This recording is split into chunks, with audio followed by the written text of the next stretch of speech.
Matt, when you just kind of diagnosed the last couple minutes of that game, just what kind of came to mind, and kind of combining that with UCLA, the way opponents have been able to finish on runs, is that anything that's cause for some self-introspection or anything? Yeah, no question. Obviously, we didn't finish both games the way we would like to.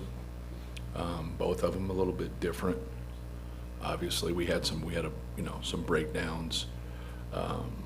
What you see in the Illinois game there at the end defensively is what we wanted to stay away from. That's why we went to switching. And now, where I didn't do a good job is really talking to our guys, like after we switch, about the help, and then being able to size to press up, which is a really hard thing to do with a talented player. But I just watched how they played, and it was just such hit and miss against people. And I just don't like sitting there saying, man, I just hope good shooters miss. And so now we accomplished what we wanted in terms of that part of it, of knocking that out and not allowing that to happen. And then when we adjusted in the game and went to it, when they make 4 threes at the end of the game by 4 different people, that's what we wanted to stay away from. So that was our decision, to not have 2 on the ball, to be able to do that. But I didn't do a good enough job of, the responsibilities in the gap help, responsibilities as low help, like when they just went and got those easy layups on drives. Like those were things that wasn't really on 5X, because that's tough. It was really on the help and the understanding, because a couple times our guys are there and they're not on guys that we would ultimately just stay with. They were on guys that are good shooters, but didn't have great percentages, and we wanted to get that ball stopped in those scenarios. So that's something that when you go back to it and look at it, but that's why we didn't want to get to our regular ball screen defense of knocking it out, getting to the hedge, not letting them get into the paint. But then you're going to get into rotations, and rotations are pretty tough for our team. UCLA, we get at the end there, and we did some switching, and when you don't get the hedge that you want, you got to switch it. When you get the hedge that you want, now you're going to have a better chance of getting back to your man.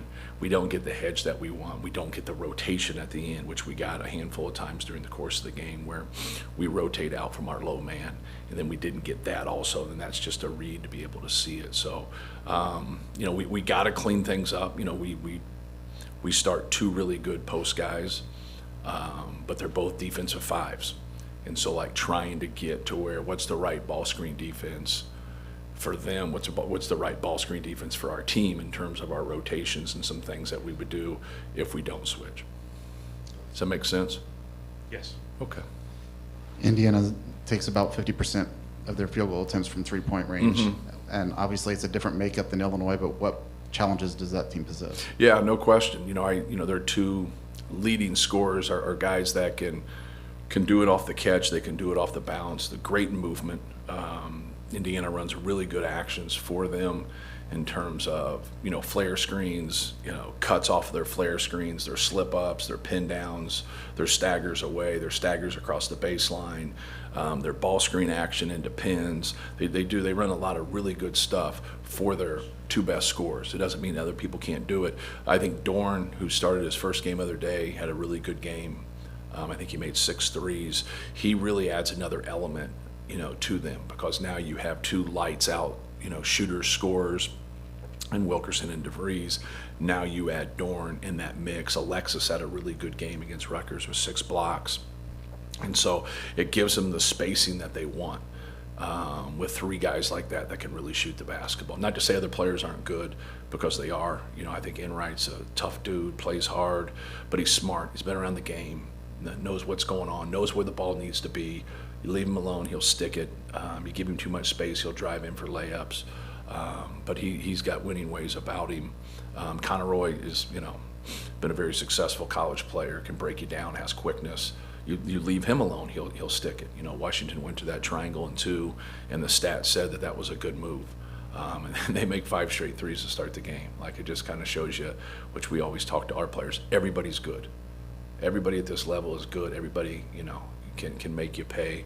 But that's not all their guys there. But, they have a good mix of skill, and it really causes a lot of problems.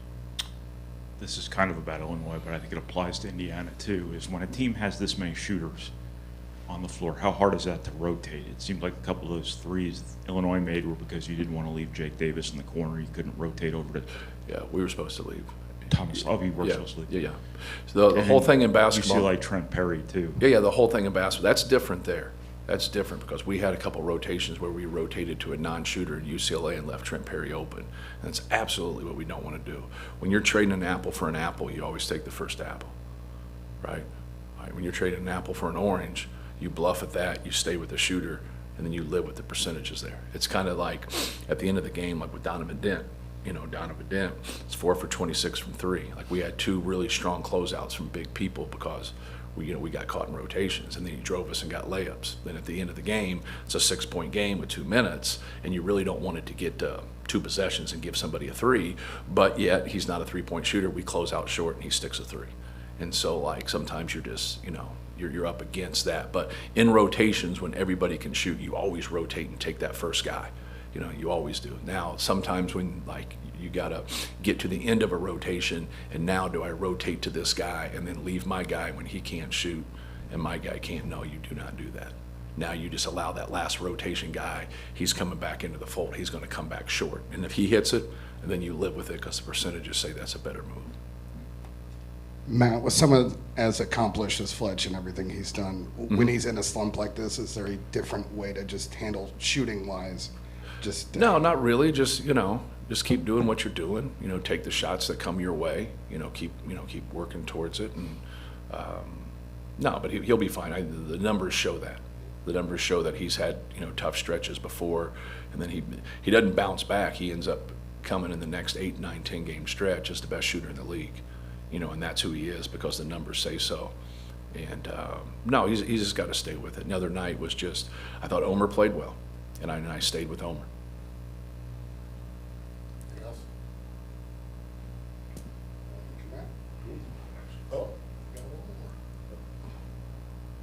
How would you compare Wilkerson to some of the guards you faced your last couple of Yeah.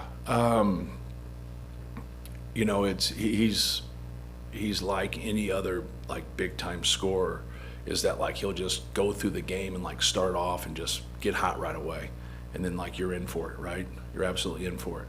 Or he'll just kind of get through the game, maybe not have as many looks or whatever, miss a couple or do whatever.